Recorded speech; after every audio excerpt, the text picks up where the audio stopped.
بلاول بھٹو کی شیروانی تیار ہونے والی ہے۔ تحریک انصاف کو بڑی کامیابی کیسے ملی؟ عمران خان کے پرانے دوست نے بڑا دعویٰ کر دیا۔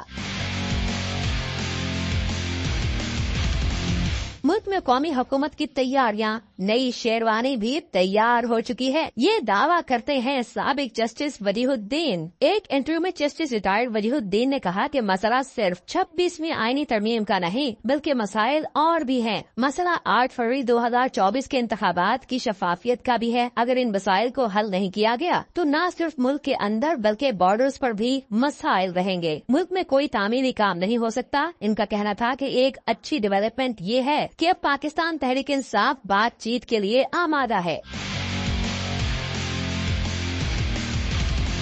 جسٹس ریٹائرڈ وجیہ الدین کا کہنا ہے کہ ISI کے سابق چیف کا ملٹری ٹرائل ہو رہا ہے۔ کچھ قوتیں ایسی ہیں جو فوج کو سیویلین سے اور سیویلینز کو سیویلین سے لڑوانا چاہتی ہیں۔ 9 مئی اور 26 نومبر کی تحقیقات ہونی چاہیے۔ بظاہر لگا کہ PTI ناکام ہو گئی لیکن اصل میں یہاں حکومت ناکام ہوئی، کیونکہ پہلے جس بات چیت کے لیے کوئی آمادہ نہیں تھا اس بات چیت کی ٹیبل سجنے لگی ہے۔ بلاول کی شیروانی تیار ہونے والی ہے۔ نیشنل گورنمنٹ کی باتیں ہو رہی ہیں۔ ایسا کیوں ہو رہا ہے؟ کیونکہ ایک قوت ابھر کر سامنے آ رہی ہے۔ یہ وہ قوت ہے جس نے 8 فروری 2024 کو ایک جماعت کو ووٹ دیے۔ آپ نے اسے اقتدار نہیں سونپا اور وہ قوت اب سڑکوں پر نظر آ رہی ہے اور یہ 26 نومبر کی ہی کڑی ہے۔ جسٹس ریٹائرڈ وجیہ الدین کا کہنا ہے کہ توشہ خانہ کی حد تک دیکھا جائے تو عمران خان اس لحاظ سے صادق و امین نہیں ہے، لیکن اس سے یہ بھی ثابت ہوتا ہے کہ اس کے پاس ناجائز پیسہ نہیں ہے۔ ان کا کہنا تھا کہ 2016 سے PTI کو خیر بات کہا ہے، جس کے بعد خان صاحب سے کبھی بات ہوئی نہ ہی ملاقات، لیکن PTI کے لوگ چاہتے ہیں کہ میں دوبارہ PTI میں شمولیت اختیار کروں۔